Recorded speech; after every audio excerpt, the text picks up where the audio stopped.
Hello YouTube, welcome back to my channel. If this is your first time here, hi, my name is Casey.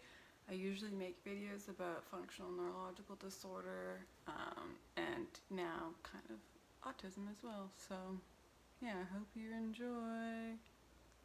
So this week's video is going to be about kind of the shame that I've been feeling recently and kind of like all my life, but I'm going to focus more on like the last year with the disability. Yeah, I'm showing up today feeling super tired.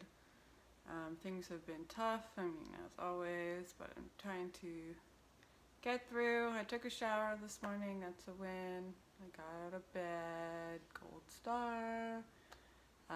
Yeah, hopefully I'm going to go to a friend's house today, which is super nice. I haven't been out in a very long time, and so I've been having like extreme anxiety about leaving the house, kind of focusing back on that agoraphobia. So that's something that hopefully here in the next couple months I'll be working on.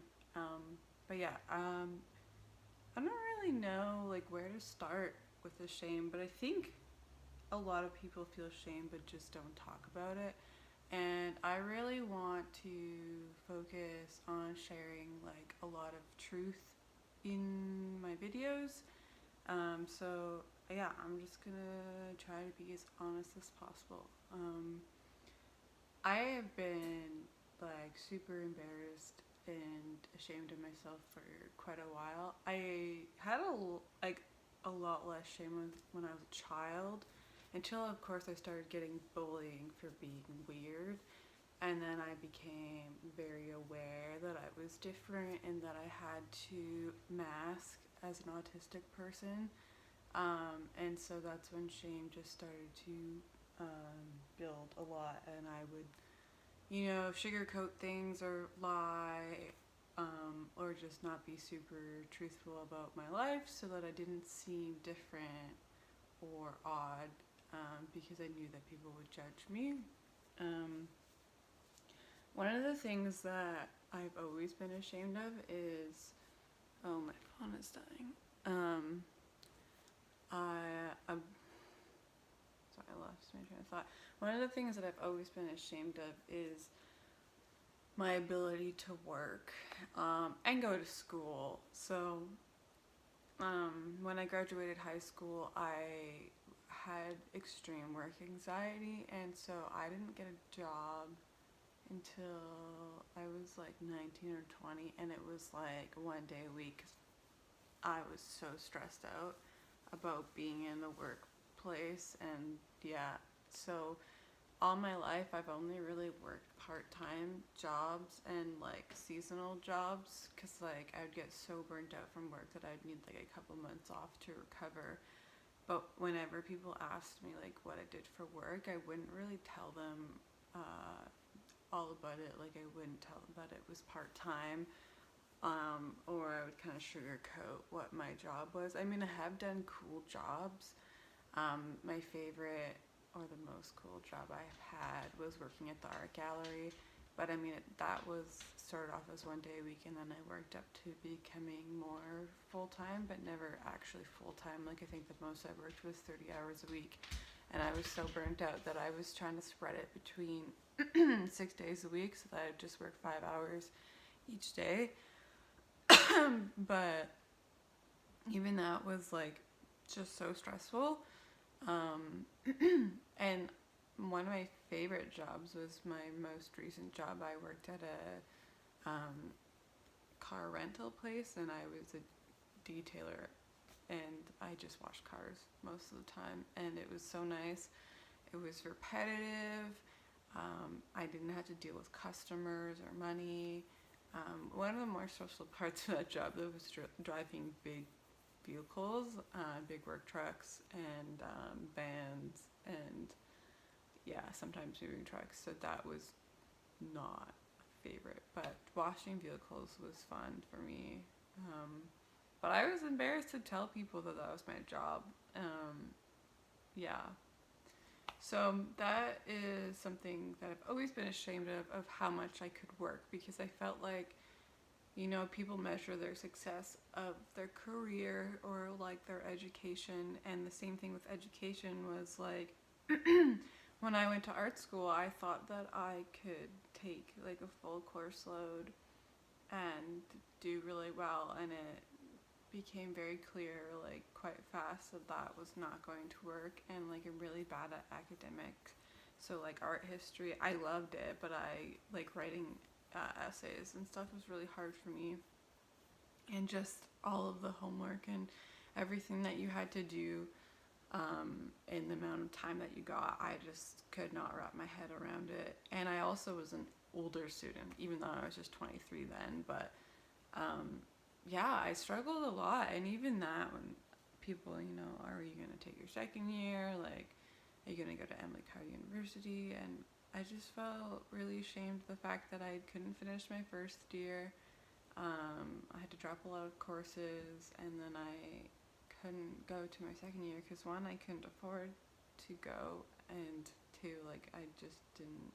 Yeah, I needed to finish my first year, and it was just like out of reach, and I just felt like I didn't know what I would do like with my schooling, so I just was like, well, I don't know that it's worth to spend money to go. It'd be a dream. If it was free, I would keep going to art school. Yeah, so that's for those things. And then the more recent stuff is just, I've been having such a hard time dealing with my health. Like, I think there's just a lot of shame of being 26 and living at home. I don't live at home full time, but I do spend a lot of time with my parents. And I rely on them a lot to help take care of me, like making food, help me with chores and like laundry. My boyfriend works a lot, so I don't stay with him all the time. Yeah, and then like I don't drive all the time either because, seizures, so it's just not safe, and so I feel like just shame around not being independent anymore, and like at my age, and I just feel like, well, what's my future? And I just feel like people feel bad for me and like that's kind of just where it stops, and like, oh, poor you. And I just feel like I really need this, like I need to be taken care of, and I need to have time to myself. And a big part of it is because I'm autistic, and I just feel like if there wasn't the functional neurological disorder on top of it, I feel like it just like would be not really accepted, the fact that I need like this huge break from what my life was to recover, and the help of others. Like before, I really needed help, and I just didn't ask for help. Like, and I think I let things get so bad, and now here I am like barely functioning, and I feel sad for myself that like I just felt embarrassed that I couldn't keep up with the rest of the world. Like I truly believe like society, like I just don't fit into how this world runs and works. And even now I'm just like, where do I fit as a disabled person? Like, if this is how I'm gonna be forever, like I barely make any money on disability, don't know if I'll ever be able to get a job, and if I didn't have my family, like I would barely survive. I'd pay rent, and then I'd have like maybe just enough money for food, and like that would be it. And it's just, I don't know, I feel like a lot of sadness thinking about my future because I don't know what's going to happen, and like it's hard. Like my boyfriend has kind of a life of his own now, and like obviously I want him to keep growing and be social, and it's just hard for me to meet new people because like they ask me like, oh well, like what do you do, like tell me about yourself, and it's like, oh well, I have a disability, and I'm quite ill, so I don't actually do very much, and like that's kind of where it ends. Like, I don't know, I just don't feel like I can connect with people. I feel like left behind, kind of. I'm sure like a lot of people feel that way. Yeah, I don't know. I'm just struggling a lot to kind of accept myself and feel shame and yeah, even just like sharing that I'm autistic. Like, I don't talk about that with people. Yeah.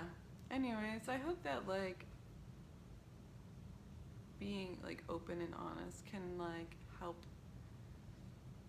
other people to know that they're not alone. Like, we want to be positive and we want to share that like things can be good, but I think that there is value in sharing the fact that things are hard, and they're gonna be hard, but like they're not just hard for you, they're hard for all of us, and you're not alone in feeling that way. So if you're feeling shame at all in your life, just know I'm right there beside you, and I'm working on trying not to feel that way, and I hope that you're also trying to work on accepting yourself, no matter what anybody says. So, yeah, I don't know what else to say.